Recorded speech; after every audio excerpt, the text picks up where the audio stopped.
Alléluia. Gloire à Jésus. Jésus-Christ Seigneur, il est le roi des rois, il est le maître des temps et des circonstances. Me bien-aimé likambu na likambu, eza na tango nango. Tant oyo, me bien-aimé eza temps ya Nzambe.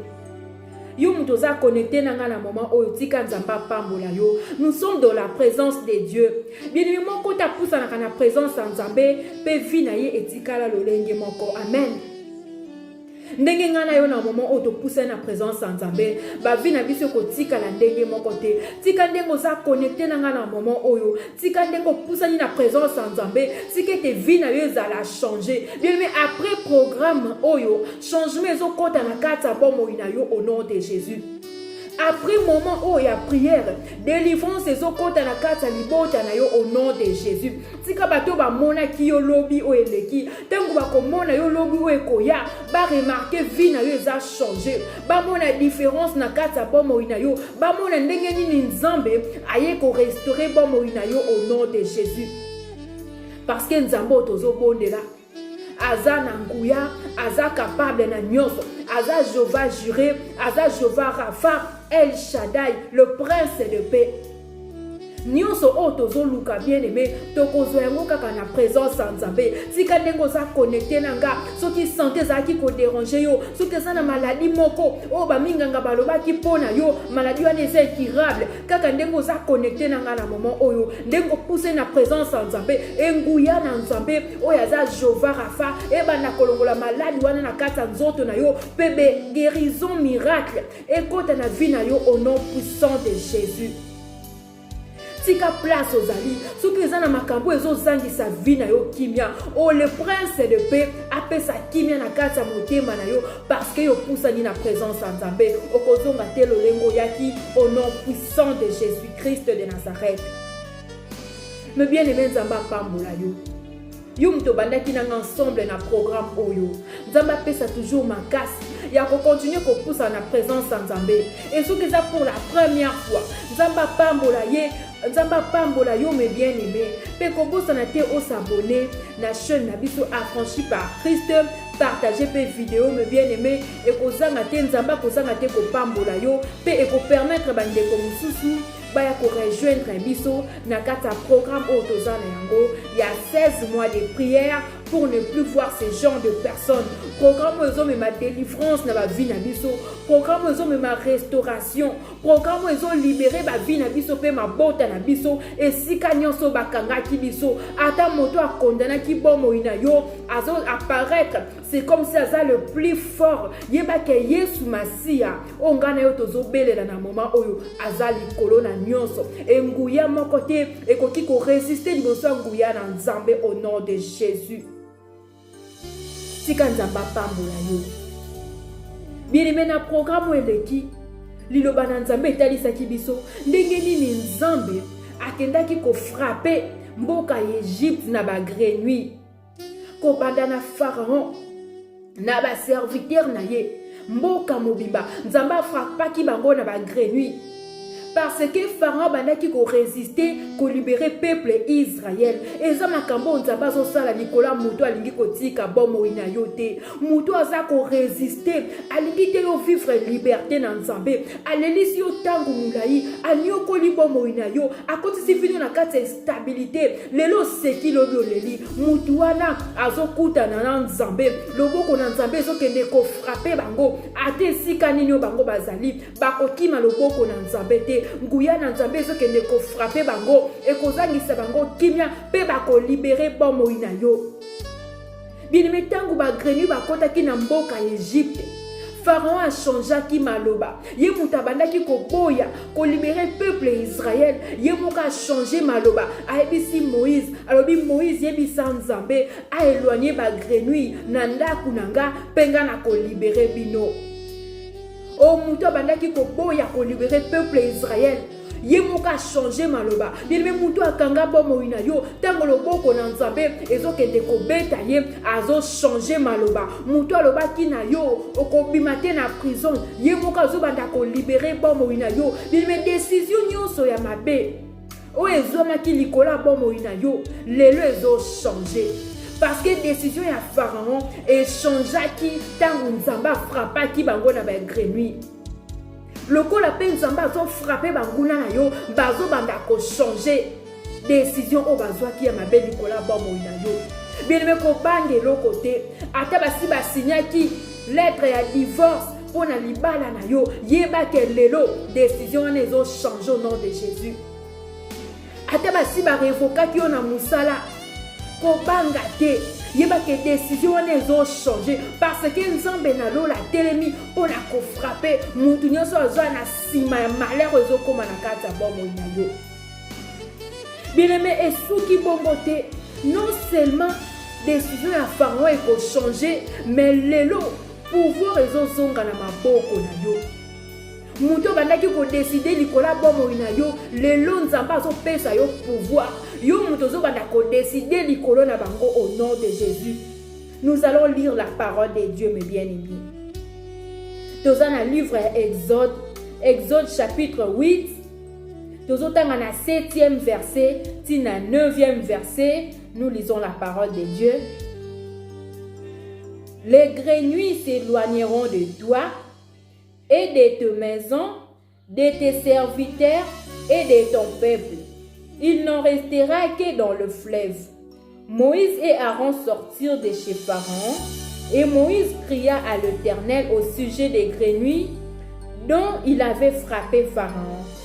L'Éternel fit ce que demandait Moïse, et les grenouilles périrent dans les maisons, dans les cours et dans les champs. La parole du Seigneur. Bien-aimé, Naebandeli Nzamba ebisaki déjà Moïse. Alors Moïse kende penga nazo zalisa yo Nzambe liboso ya Pharaon. Yango ane komi kokokisama na vie ya Moïse, bien-aimé. Si comme Moïse n'takomi ko pesa ordre, Moïse n'takomi ko décider, liboso Moïse abandaki ko bonde la Pharaon pour Pharaon akende ko libérer peuple Israël. Mais match baluki mes bien-aimés. Nzamba a changé ba donné, Nzamba bongoli makambo. Si quoi komi Pharaon, n'takomi ko bonde la Moïse parce que Pharaon a comprendre que ba frappe ezokota na mboka nanga, ndenge ba grenouille ba eko envahir mboka nanga, eza na nzela ya Moïse. Parce que Moïse a belé la Nzambe. Et Pharaon a comprendre pour ba grenouille o pe ba longwa ezo senga kaka Moïse a belé la lisusu Nzambe na ye. Parce que ce qui Moïse a belé li Nzambe te ba grenouille oyo ba kokokate ko longwa na mboka oyo. Bien-aimé Nzambe a kokisi liloba na ye na vie ya Moïse. Moïse a komi kozwa décision. Bien-aimé, la Bible déclare après avoir Pharaon kosolola na Moïse, Moïse a bondeli Nzambe, pour Nzambe a longola ba grenouille na mboka Égypte. Et la Bible déclare, l'Éternel fit ce que demandait Moïse. Nzambe a sali te oyo Pharaon a lobaki, mais Nzambe a sali oyo Moïse a sengi. Bien, mais quel que soit ndenge Pharaon a ki ko bondela Moïse. Soki Moïse a yebisaki Nzambe te, ba grenouille oyo balingaki kolongwa te na mboka Égypte.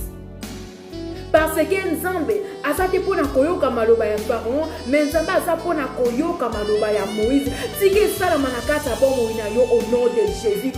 Oyo koloba yango ekokokisama bien-aimé. Tika na moment au place ozali, Nzambe azotondisa yo na nguya, Nzambe azopesa yo pouvoir, Nzambe azopesa yo autorité. Oyo koloba yango ekokokisama. Mais la Bible déclare, o tokangi likolo ekangami na se.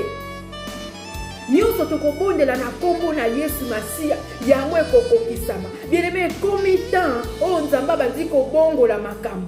Bato babandaki kolelisa bomoi na yo, lelo yo ndo ozobanda siko kolelisa bango au nom de Jésus. Bato bakomisaki vie na yo malheureuse, lelo yo ndo ozobanda ko décider nini ekokoma na kati ya bomoi na bango, pe oyo kobondela epai na Nzambe yango ekokokisama. Bien-aimé, soki bandoki soki bata mokili bake koluka banganga basali ba demande na bango na banganga mutu akena ndako nganga ebisi nganga alobi bwakela mutu maladi pe nganga sali ba incantation malade koti na bomoi na yo. A combien plus forte raison ngai na yo soki to beleli Nzambe. Nguya na Nzambe wana ezaka na frontière te, nguya na Nzambe ezaka na limite te. nguya na nzambe komaka partout ata mutu wana azobundisa bomoi na yo ata boza na ye bacontinent différent bien aimé soki obeleli nzambe loboko na nzambe ekokende kofrape ye esika wana oyo azali mpe akolibere bomoi na yo oyo okobondela bien aimé yango nde nzambe akokokisa oyo okosenga likolo banguna na yo yango nde nzambe akokokisa bien aimé ngai na yo soki tolelaki lobi o eleki me lobi o ezoya tokolela te parce que pouvoir ezongi na maboko na biso nzambe apesi ngai na yo opportunité bien aimé ya kose décider ya koloba likolo banguna na biso yango place ozali me bien aimé banda nanu kopambola nzambe bando pambola nzambe nzambe akiti na nzela liloba na ye pona kozongisa pouvoir na maboko na yo pona kopesa yo autorité likolo banguna na yo banda kopambola nzambe wana au nom puissant de Jésus banda kopesa nzambe merci alléluia pesa nzambe merci nzambe azaka sima maloba na ye pona kokokisa yango nzambe atindi liloba na ye po ya kochanger décision banguna na yo banda kopambola nzambe nzambe atindi liloba na ye po ya kopesa yo autorité liboso banguna na yo po epesa yo pouvoir liboso banguna na yo o batu balelisaki bomoi na yo nzambe azotia bango sikoyo na disposition na yo banda kopambola nzambe wana nani akoki kosala makambo ya boye soki Yesu te nani akoki kobongola badécision ya bato soki Yesu te nani akoki kochanger badonne soki Jésus-Christ de Nazareth te bien-aimé pesa nzambe merci nzambe wana azoyoka libondeli na yo place nyonso ozali kaka ndenge ozobondela yebake libondeli na yo ezomata na présence ya nzambe parce que nous sommes dans la présence de Dieu alléluia au nom de Jésus au nom puissant de Jésus-Christ de Nazareth. Oui, bien-aimé, Nzamba est présent. Nzamba est présent. Oh, la Bible déclare, et si kanyoso, oh, tokobele la kombo na Yesu Masia, azawa na kati na biso, yeba kendenge tozo bonde la présence en Nzamba ezali, et si kanyoso yozo landanga. Place ozali bien-aimé, yeba ke présence en Nzamba ezawana, nguya na Nzamba ezawana, pe loboko na Nzambe eza pona ko accompagner ba prière na yo au nom puissant de Jésus. Bien na moment obanda ko bondela. Banda siko ko zongisa retour. Mutu nyonso alelisa bomoi na yo, yebisa Nzambe ko banda lelo, yeba banda kolela. Mutu nyonso akotisa maladi na nzoto na yo yebisa Nzambe ko banda lelo maladi wana retourner contre ye moko ezongela yebisika zali mutu akotisa trouble na foyer na yo yebisa Nzambe vine epesa la trouble bien metengo zo bondela au nom de Jésus ezo sala na kombo na yo e na kombo na Yesu Masi au nom de Jésus na kombo na Yesu Masi na nzela maloba na yo tika nguya na Nzambe kota na munoko na yo nguya na Nzambe kota na maloba na yo ekende kwa accomplir oyozo bondela na kombo na Yesu Masi au nom de Jésus. Bien banda ko bondela yopo nyokwa mingi yopo leli mingi changement sengeli kota na bomo ina yo esengeli délivrance kota na vie na yo moto akotisa ki vie na yo na prison yenda kende kokota na prison wana yo zo bima au nom de Jésus-Christ banda ko bondela na kombo na Yesu Masia nguya na Nzambe zo accompagner ba bondeli na yo nguya na Nzambe zo accompagner nyonso zo bima na munoko na yo loboko na Nzambe zo kende mbala moko ko frapper mutu nyonso asimba libota na yo mutu nyonso asimba bana na yo mutu nyonso akota na nzela na yo pona kokota trouble na vie na yo yepe vie na yezo za la troubler au nom puissant de Jésus-Christ de Nazareth. Alléluia. Merci Seigneur Jésus.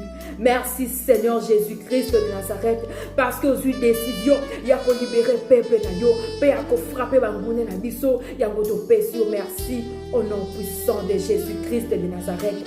Merci Seigneur pour ta présence. Merci pour ta main puissante au milieu de nous. Merci pour ta gloire à Jésus-Christ. Merci parce que tu es présent en ces moments Seigneur. Tu es en train de nous libérer. Tu es en train de nous délivrer et au nom puissant de Jésus-Christ. Nebi ke na kombo na yo Yesu Masia. Moto nyonso atia ki biso na libulu. Ye moka zo kota na kati ya libulu wana. Pe biso tozo bima na kombo na Yesu. Au nom puissant de Jésus. Alléluia. Gloire à Jésus. Merci Seigneur. Oui, mes bien-aimés. Zamba pambola yo. yeba que vie nous a changé. Dengo poussani na présence en Nzambe. Nzamba se akoti likambo na yo. Nzamba se atelemi déjà na vie na yo. Pe mutu moko te lisusu akozala na pouvoir ya kolelisa bomo na yo. Parce que Nzamba se apesio déjà pouvoir, autorité, likola mutu nyonso tu o akonuka ko s'élever contre yo. Tika Nzamba pambola yo bien-aimé. Te koutani à la prochaine. Toujours na kata programme na biso. Il y a 16 mois de prière pour ne plus voir ce genre de personnes. Vraiment partager vidéo pour la gloire de notre Seigneur Jésus-Christ. Nzambe akoza na te ko pambola.